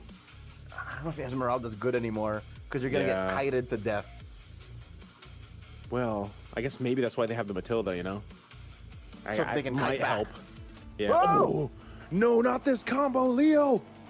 It's this combo. That's right. It's the flying full barrage. It's the mobile artillery. And then, of course, Rosa just ends up with a Valentina once again. How does BTR pivot from this? This is massive range. Sure, you can kite. Sure, you can out-sustain. But with the range that Aurora are playing with. Oh, Midnight, what have you cooked up here? We've only maybe seen this kind of combo. I'm talking about the Ixia and the Matilda specifically. Oh, literally a handful of times this past year or so. Midnight and Apex 47 have been cooking in the lab for too much. Yep. The fact that they're playing this with Grand Finals life on the line. They forced BTR to go all the way. BTR answers with a ranked game nightmare. Literally, tonight alone, in the past hour, Joseph, thousands of people have lost and gained stars on the rank ladder because of this young lady. I don't know if she's young, she's an elf, but because of Mia. Oh, man. I think she's like 1,000 years old, man. Like, Mia, like though, that. of all people. Okay, but a little bit, a nugget of wisdom, all right? I could name like a half a dozen pro players who say, don't sleep on Mia. I remember one major tournament in the past saying, why did you ban the Mia? Or why was the Mia an option? Oh, she's legit. Her kit is real if she can get there. So I guess she's approaching Hanabi status? Maybe. Again, Hanabi has popped up. We even saw this yesterday. We saw the Hanabi yesterday. Who would have thought that we're going to see a Mia today in Game 3, the last one between these two teams? I know some people are excited out there, people that have, you know, desperately wanted to see the Mia, and now we're going to see it. We're going to jump into this A Land of Dawn for one more time today. Will this Mia be an answer for Bigatron by Vitality to get them to a grand finals, to once again have a rematch against Onyx Aurora Gaming? Make it happen with the Ixia combo with the Matilda. This is a great Game 3 ahead of us. I'll tell you now, if it was a contest of what the hells, Bigatron wins. Like, sure, the Ixia. Yeah, if the Ixia Matilda combo was, you know, from out of left field, Bigatron by Vitality is playing on a different sport entirely. Like this Mia. This is what? This is literally they see the Ixia Matilda, they're like, hold my phone. I'll do one better, you know? It's, I mean, a Mia coming through. Because we have to talk about the potential here. I mean, it's so different just seeing the gold lane. I mean, the frames alone, an Ixia versus a Mia battling it out 1v1. Whoa, meanwhile, whoa, up top. Oh, flicker burned. Lunar smelt it. Lunar. And Moreno had ill intentions, so you were saying. Yeah, I mean, this is so odd, right? But essentially, I think one of the thing that makes it so scary for the Mia specifically is, again, the passives that build up to her, you know, that attack speed that she gets, the ability to basically have this kind of debuff removal built into her ultimate, that hidden moonlight. Oh, they're going to make a play. All right. Say what you will about the amazing kit, but surviving a gank this early on is a no-go. The guiding wind saves Tienzi from sure death. But again, there's a reason why the Rafaela was drafted as well. People forget she has a passive, easy respawn. Yeah, okay, respawn. That's one of those situations where you're just kind of like, you know, just wait till I'm level 4. Like, that's one of those things. But Turtle's up, and this is just going to go in the hands of Niall. He's going to be able to go ahead and secure the objective. Ooh, massive Astral Echoes exposing 3 members of Aurora. And I think they're aware that they were just going to willingly give that turtle. But the price that they paid for, you know, the prize that they get is to bear down on Eman as well. Jury's out on if it's worth it, though, because they didn't kill him a second time. Yeah, they didn't get him. He's protected now. I think that's what they're going to have to go ahead and do. Whoa! Whoa! Sigiboom, how does that feel? Your turn to get dogpiled on by BTR, by Vitality. This will close the gap. Yeah, prior, Aurora was almost 1,000 up. Now it's just barely 500. And you got to think how deadly this is too, Leo. The second skill of the Mia, that Arrow of Eclipse. You get that little bit of a stun, right? That you can actually pair really well. Oh, they're gonna make a play on Eman again. Eman is down. Man. Now he's up. Eman is down. Now he's alive. Know. You know, that's what's gonna happen. I don't know what the economic value of respawning again just to die again. Finn here in trouble. Burst it down by TNZ. Oh, okay. It's getting a little rough, and they're gonna go back. They're gonna swing back to Eman's lane, so Eman is gonna be frozen out because he just can't play on this front side. This Mia might have just been a little bit too risky to pick up at this point against this kind of lineup until he can get online. This is tough. I mean, look at this. This is a lot of gold. Tough is not even covering the beginning of it. Oh, wait. Oh, Astral Recall. And Echoes, Tienzi has to back out. The shields on Matilda ain't enough. Even after getting purple, I think, BTR should be able to score turtle number 2. Yeah, we'll see if they have enough control around it. Purple buff is going to be worked on by TNZ. But Turtle's up. They've got control of this, and now Eman is here too. So they're going to fight for this, it looks like. Lunar, cut down to half. There's an Astral Echoes of their own. Circling Eagle by Pagu. Finn very low, answers back. Oh, full barrage! Serving up a kill to Lunar, but Nanael finds the big dinosaur. Flicker forward by Rosa. TNZ by Hooker by Crook takes that turtle, but Eman takes down Rosa. So a turtle for a kill trade win. Oh, TNZ, he knows Nanael's low, but Eman might punish. That's a bloody trade. Yeah, if there was just maybe a little more damage on Sigiboom, that full barrage would have gotten a couple more kills, I think, off of that. It was a really well-placed one, but again, just not enough damage, but that is something. That's a preview, basically, of what Bigatron by Vitality has to watch out for, especially later on when we get to the Lord fights. You can see that, you know, it's a little bit of a trailer. He's got the Corrosive Scythe. Looks like he might be building up the Sky Piercer next. Niall, I believe, just picked up his Sky Piercer, so he's going to be looking to pick up some stacks now. And then playing into it. Again, it's 1-for-1 in terms of the Turtles, but it's been pretty dicey fights already around. You can see this Lunar. He'll pick up a Chastised Baldrin. So that's good for the Barats. Again, the main source of damage right now is still Nanael. Maybe a little bit from Eman. Moreno still building up. Just picked up his cooldown boots, and of course, already has a lightning truncheon. Speaking of which, much like Kelra earlier tonight, Nanael's Pakido makes quick work of a turret when left alone. So this final turtle spawning the upper quarter, I think this is beneficial to Bigatron, because this will at least buy time for Eman to farm up, recover from the early game beatdown, and then give Aurora Gaming false hopes of taking that turtle, since they're like 1-for-1 each. But Sigiboom, this early on, did you see that? He built a Sky Piercer already. Yep. I saw him going for that when he actually locked in the Corrosive Scythe. So this is a good adjustment, though. Bigatron by Vitality still doing a pretty good job at not letting things get snowballed out of control for Aurora Gaming. This is going to make a great team fight, though, for the third and last turtle of this game. You can already see Eman making his way up for this fight. They want to win this one. And now that they're online, and now that they have Sky Piercers across both sides, these stacks are going to start to matter here if they're built up. You can see Rosa holding on to the Wrath of the Dryad. Might be looking for an opening here. Whoa! Look at that, the repositioned. Dennis, welcome. Poof, throw him into the wall. setup, but TNZ falls first, and the damage from Sigiboom's full barrage ain't there just yet. Eman with the forward flicker. Arrows, taken down. Pagu, 3 for none. Bigatron by Vitality, take the turtle, and 3 kills for free. Oh my goodness, Moreno's on the hunt. Sigiboom's there. Oh, he already sent out the Star Shatter. Oh, Moreno! All right, so a little bit of delayed gratification for Aurora, but I give all of that to BTR. That's a win for the robots. Yeah, 100%, man, because that's also 2 stacks that went over to Niall. So now he's got a couple stacks of the Sky Piercer. We've seen this before. Back in game 1, when it was TNZ with the Paquito. Now they're going to have to worry about Niall. Star Shatter being thrown out there. They're going to go ahead and take this orange buff.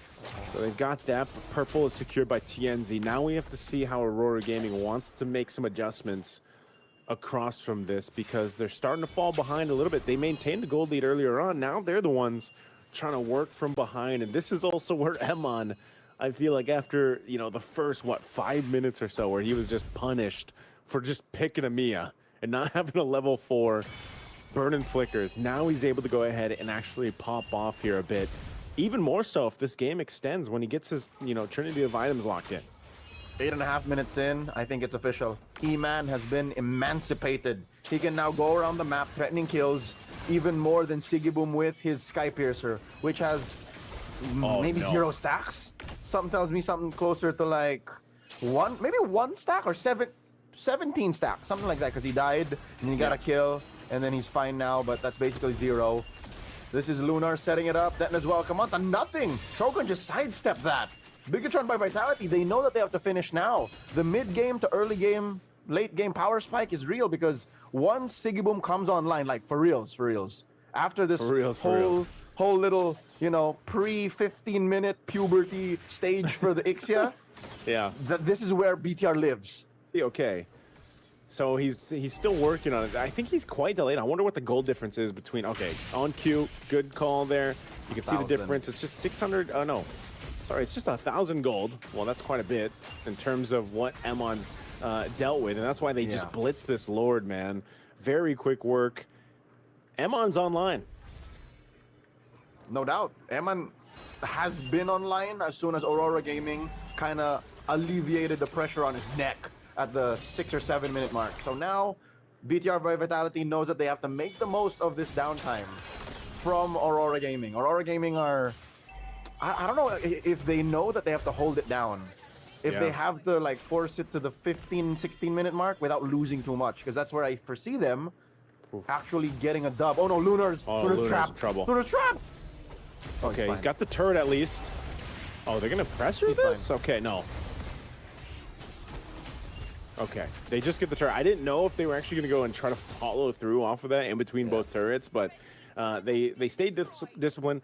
I think one of the big things here that glaring problems right now for Aurora Gaming is just how quickly Bigatron by Vitality is able to move across the map. They take down the tier 2 turret. Part of that is because it's a combination of expanding rivers, but also having the Rafaela, right? That little speed boost that our hero gives you is just helping them be everywhere. And I feel like even when you look at Aurora Gaming, some of the reactions on the player cams here, you know, they're seeing the map be taken from them, and they just can't move fast enough, even with a Matilda, which is so interesting. Yep. The Matilda's movement is relatively fair because she can only really, you know, yeet someone out one at a time. All this while, Bigatron by Vitality, Holy Healing, speeds up everyone in your vicinity. Yeah. And then you have Moreno, who kind of takes care of himself. Astral, his second skill, Astral Recall. Oh, no, Recall, Astral, the arrow, opposite basically. of the Star Shadow, yeah. Yeah, it allows for him to kind of move through walls. So that's basically, you know, guiding wins at home for himself alone. And now they're going to trap TNZ, gets away, survives. Woo! Okay, taking a shot there too. TNZ going to be fine, but yeah, I think it's just one of those cases where, in terms of mobility, Bigatron by Vitality is S+ tier, you know? Aurora Gaming is good, but it's, maybe I'd put it at S-, just because, like you said, you get that whole speed boost, and also Moreno can basically take care of himself. And honestly, at this point, if Emon gets jumped on, you have that ultimate, right? You can actually just go ahead and pop that, gets rid of the debuffs, and then you can kind of move and reposition yourself. And so now, whoa, Lunar. Flicker, then is welcome, thrown into the wall, answered by an Astral recall, and then echoes. Shogun still alive, punches by Nanael, Lunar gets pulled back, full barrage, takes down Shogun! Aurora Gaming's first win in quite a while, given they spent so many battle spells and ults to get there. Oh man, they used a lot. Nearly everything to make that happen.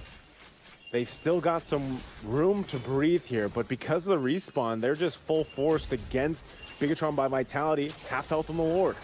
Oh, BTR knows that there are no more resources for Aurora Gaming.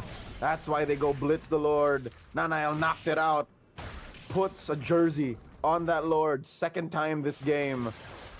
It'll spawn in mid, if I'm not mistaken. Should be a clean go, so they can sink these waves pretty well. 13 minutes in. I'd say Aurora Gaming, even with the whole tango that they pulled there with the pickoff, are still looking at a maybe 16, 17-minute berth to be able to, you know, say, we can do this. Yeah, it's starting to come to fruition, though. I think a big part of that, again, if they can get themselves those 3-ish minutes that they need, Sigiboom is nearly, has the items pretty much that I need to. He can be threatful. It's just more so of can he set up a full barrage and utilize it. Astral Echo. The most beautiful echo I've seen. All 5 members of Aurora exposed to BTR's push. Fortunately, Aurora made the most use of that time and space in mid. They are able to take down the Lord and clear the waves. No inhibitors fall, not today. Okay, I think that might be all that Bigatron by Vitality gets. They got all the tier 2 turrets down, but they aren't approaching these base turrets just yet to knock them down. Although the top one is damaged quite a bit. They've got some waves to work here. Now Bigatron, What is Rosa thinking? Look at how far Rosa is. Emma now eyes on the inhibitor. Rosa's a little too far off. How did he end up there? I think they wanted to potentially go for a play. Wait, Rosa canceled the recall. I think they want to make a play here. He's got the Wrath of the Dryad. Yeah, that would be ideal if they got it. Circling Eagle. He finds Eman and the taunt. A little bit of damage. Eman will get found out. Pagu finds the kill, the pickoff, the Mia for the turret.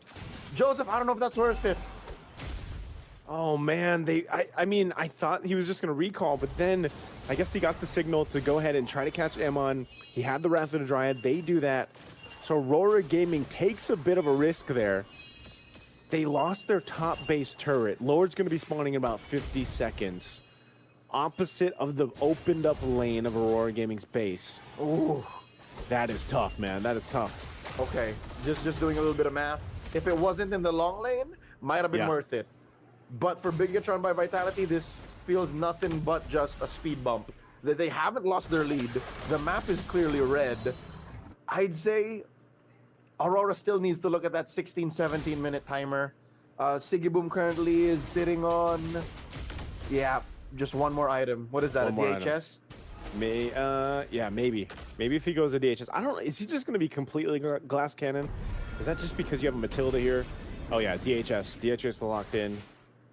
So he goes that. This could be enough, though, Leo. Like, I mean, if they go into a full fight and don't lose anyone before the Lord fight, that full barrage could change an entire fight. And that's why it's such a big risk pick, this Iksha. Lunar's got to get some stacks here, man. He's got to go stack up. He's got to get that big form here on the Barats. Oh! We'll see what they do. TNZ bursts down Finn, puts him at half. Lord now approaching half health. Oh, no! Moreno already throws out the Astral Echoes used to pick off Rosa. So Aurora are a man down. Oh, without Rosa, I think you just have to let this go. What can they do here? I mean, they're just blocked Shogun. Just going to be that tree right in the choke point. Lord secured now here for Bigatron by Vitality. Really tough for Rosa to go down, and that timing. Now they're going to have to defend. Oh, that's Rocco. Slowing him down. Pagu does the only thing a Matilda can do. Circling Eagle defensively, knocks him up, and that's enough to keep himself alive. Lord spawns up top. There's a lot of work Aurora has to do to survive this push. Okay. They can do their best to, I would say, just stay in the game here. This might be the case where they lose their base turrets. with what Bigatron by Vitality has been able to do. Again, they're just fighting better. They're just finding these moments better than what Aurora Gaming has been able to do. TNZ will slow it down, do as much damage to the Lord so that it's easier to deal with, and it looks like Aurora Gaming will manage these waves that are pushing in. So that might have been enough to just go ahead and nullify this Lord take. Yep. More than enough. Aurora Gaming actually flourish in this position. Answers with Dennis Welcome from out of nowhere. Throws him into two allies. Pulls him in with the missile expert. Shogun with the flicker. Enchanted ult. And there will be a trade out for Shogun for 2. Rose and Lunar down. Sigibum looking for more. Oh, that Wrath of Dryad sequence was amazing. But it will end in a 2-for-1. Down goes the inhibitor down bottom. Mid lane still standing. Aurora still breathing. Oh man, and Leo, a respawn at this point in the game. When everyone else has 30-second timers, you just bring them back. Oh no, it's a Faramis at home. The Rafaela makes so much sense. There's still a wave. Still minions coming in from all angles. Full barrage coming through. Down goes Nanael. Circling Eagle, but Pagu will get answered. No waves. No waves with just Sigibum and TNZ left. Okay, Sigibum and TNZ can defend this, and now Lunar and the rest are back up. This should be able to stay in the game now, but Bigatron by Vitality might look to potentially make a play. Oh, another. Dennis Welcome throw in.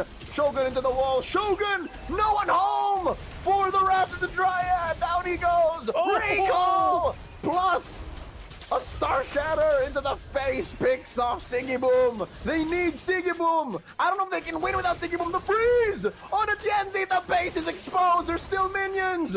And Amon and Finn wailing away. Bigatron by Vitality are going to the grand finals. It's a brand new day as a Bigatron by Vitality will face off against Onyx. It's a rematch happening in Astana, Kazakhstan here for the Games of the Future 2026. What a game 3 we were just delivered here. Hats off to Aurora Gaming. Tough loss in game 3. They fought with all they could. But BTR, man, we know whose goats those are. They come out clutch in game 3. And then we have a battle for thirds tomorrow as well before the grand final. Hats off to both these teams for putting on such a wonderful series. And again, uniqueness in the draft here on both sides. But this time, think about it, man. Amiya gets a victory.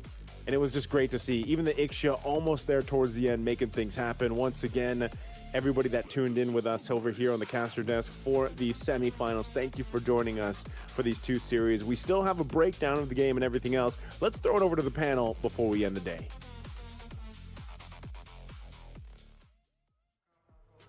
What a beautiful game we just witnessed once again. Team Bigatron by Vitality.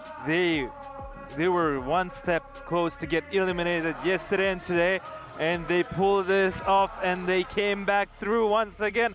2-1. What a game. I mean, we knew that that's going to be a very long game. That was actually a very long game. Yeah. They went all the way till 18th or 19th minute mark. That went great performance by Bigatron. Way from the start, I think they actually had the grip of the game. And of course, we had some very surprises during the draft as well. But that was amazing how the whole thing went down. They got the whole, the turtles, they got the lords. I mean, I think the game was on their side. The game was really on their side, I think we saw that, right? They had surprised in the draft. Everybody was surprised here at Jake Pijak Arena and surprised us as well. I mean, what a beautiful game from both of the teams. And like what I said, Aurora, I mean, if you guys want to be a champion and if you guys want to play against Onyx, you guys need to focus on your games. You can't be just assuming that you guys gonna get into the grand finals that easily.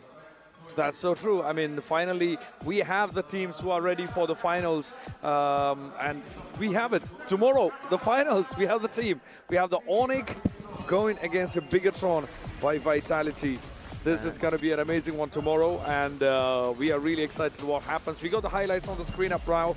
The early stages of the gaming, we had Aurora with 3 and against Bigatron with 2 kills. At that point, we were reaching around 5-minute mark. it was going in straight with the. Yeah, that's for sure. I mean, let's take a look how he's doing right now. Where we see the team fight here at the turtle, as you were saying earlier, on the minute 6 and now 7. We see the beautiful chaos here on both of the teams. I mean, the way how Bigatron just like pushed them through from that, and then from this moment they were like taking a lead of the control, and they took so many towers from the team of Bigatron by Vitality. Of course, I mean, this went, as you can see, 17 minutes, we had 7-7 at that point. But again, Bigatron had the advantage of having the turtles and also the loads. So that's a very, that was a very good advantage when it comes to the Bigatron. I mean, towards the end, we really thought they might back off a bit, but the regret can come back, but they really went for it and took the crystal down towards the end of the game. And we are witnessing how it all went down. That was a pure chaos in the base, right? That was a pure chaos. I mean, we see in the scoreboard 10-10, the teams actually deserve each other, and how Bigatron, like what I said earlier, they came back on yesterday against Pro Esports. They were losing 1-0 before, and they had the same situation here against the Aurora team. And I mean, they pulled it through, and look at these people here. And yeah, and we're not saying goodbyes to Team Aurora Gaming. They will be playing tomorrow for the third match against the other team. See, we can see the scoreboard here. I mean, we have 10-12, and the match went on for 18:57. Like that was a long game. We have the stats on the screen now. We have Shogun, Nailfin, Iman, and Mon. They did a great job. I mean, we have to say, from the start, and we had some surprises from the start during the picks as well during the draft. Yeah, I would like to mention to you guys, we have a special guest here from the team of Bigatron by Vitality, Iman, right? Yeah. Iman from Team Vitality. Yes. Welcome and nice to meet you, Iman. Nice to meet you. Congrats on the win. Thank you. Congratulations Thank you for making it to the grand finals at the game of the future here in beautiful Astana. How are you feeling, man? I feel so good because it's been a long time since I play Mia. Exactly, that was my next question actually. What was with Mia? Because the moment you picked Mia, the audience went, I'm not sure if you could hear that, but the audience went, wow. Like that was, I think nobody saw that coming, the Mia coming in the picks, right? Yeah. Because before, when in Scrim, we practice it a lot, but there's no, what you call this, opportunity. Yeah. So, and then when I saw their hero, the enemy hero, so I think I can use Mia here. Yeah. Do you think that was a very underrated hero when it comes to Mia during the tournament? Because we didn't see that much. I think so, because in laning is so powerful in terms of 1v1 against any hero you can fight. Right. Yeah. I mean, definitely you surprised everybody here at Jack Arena. You surprised the casters. You surprised us. You surprised. I think you surprised the enemy team as well. I mean, Aurora Gaming were not ready for it. Don't you think so? I don't think so, because before I already used it against them when in Scrim, so but I think they forget because I don't use Mia before. Yeah. Do you know Iman? Here we see the comparison to we can see Iman and Iman. I mean, do you know that there is so many fans of you here in beautiful Astana, and there were people are sitting cheering Iman, and seeing your notes and everything. I mean, how do you feel about that, and how's everything like? I feel so happy because I didn't expect that I have supporters here in Kazakhstan, you know, because I only know only in Philippines and Indonesia. So I'm so very thankful for all the fans here supporting us. I hope tomorrow you guys keep supporting us also. Of course, I mean, you really had some good fan base right here in the arena as well. The moment, the way you made a move to the base. Even yesterday we saw that. I mean, towards the end game, I mean, you were smashing on the crystal towards the end and taking the crystal down. Even today, the same thing happened. I mean, really good. Let me ask you a very interesting question. If you have to pick one team member from your opponent today to your team, who would you pick to play with you? I think Rosa. Yeah, because he's so good. Like earlier, like he's from the back, killing me with Matilda. You know, I didn't expect that. Yeah. And do you trash talk on the voice chat? No, no. I'm just hyping my team. Okay, yeah, makes sense, makes sense. It's But very good to see hype your team. I mean, now you're facing Onyx. Let's be real. The team hasn't lost a single match here at the Game of the Future here in Astana 2026. Do you guys think you guys have a great chance of competing against them and having strategies over? Oh, I think when in terms of beating, yeah, I think we have potential to beat them again because before we already beat them in finals. So I think we're just gonna do what we're doing before. We apply it. Yeah, I think we have a high chance also. Perfect. Then last thing, you have anything to say here to anybody on the stream, on the fans, to your family, anybody here? You have a perfect opportunity before we let you go. Oh, thank you so much for supporting us, Big Troopers, and also people here from Astana. Thank you so much. Hope you guys see you again tomorrow for the finals. definitely, we are looking forward. Thank you so much for coming here at the desk and for the conversation. Congrats again. Thank you so much. Iman, once again, that was Iman from the team Bigatron by Vitality, and we appreciate him so much. Now you can go. Thank you very much. It was awesome to talk to. I mean, Iman has a great fan base here, not only in the Philippines, not only in Indonesia, but in the whole world. And now we can see the kill participation here. 92% of kill participation there. Wow. 338, 800 GPM. It's always there, always on point, always getting the kills. And now, just behind of the cameras, he's taking beautiful photos with all the fans that here is at the beautiful Jack Arena. Just incredible. Incredible performance. I mean, that was one well-deserved final match, because if it actually went like a 2-0, that would have been different. The whole experience would have been different, but we actually needed a third game to have that excitement running through the whole tournament. But all this excitement, and it's all because of the freedom to making this happen and bringing all this excitement to you and to us and the people in the arena. Big thanks to Freedom for being a partner for Mlbb here at the Games of the Future 2026. And this is one moment, this is one great day that we have had, because there is only one day left, which is going to be the grand finals happening tomorrow. That's going to be interesting. Onyx versus a Bigatron by Vitality. Yeah, but before the grand finals, I would like to also remind you, we will have a game of number for the third place, right? We'll be seeing the teams who have been not eliminated, but they will be playing for the third place. So Aurora Gaming and the team of Selangor Red Giants are going to be playing here tomorrow, I believe at 2 o'clock at the... No, actually 4... 2 or 4? 4 o'clock, yeah. 4 o'clock at local Kazakhstan time. And then we'll have an interesting grand final, and we'll see how Bigatron by Vitality can surprise us and can surprise everybody here. They surprised yesterday the Pro Esports, they surprised today Aurora Gaming, and tomorrow Onyx will be interesting to take a look at. Moreover, would like to appreciate Casting Integration for making this possible. Without them, it wouldn't be possible. Thank you very much for sponsoring the, I believe it's for the physical fight, and people are playing digital fighting, and then actually they're gonna do MMA fighting. That was actually happening also. That's happening now. Coming now, meanwhile, on the different channel, and you guys can take a look. And thank you very much once again, Casting, for supporting this event and making this event happen here at the Game of the Future. I mean, of course, I mean, great performance, let's just say. Let's just take in what we just witnessed here in the arena. I mean, one final game, the third map for the game.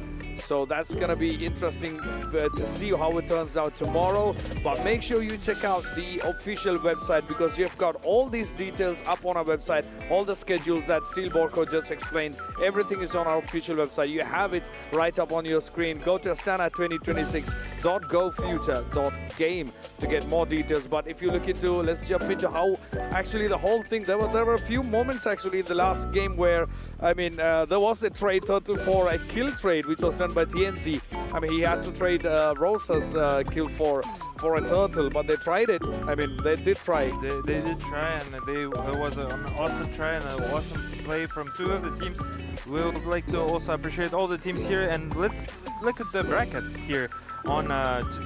So as I was saying earlier, SRG going to toe-to-toe against Team Bigatron by Vitality, and we'll see.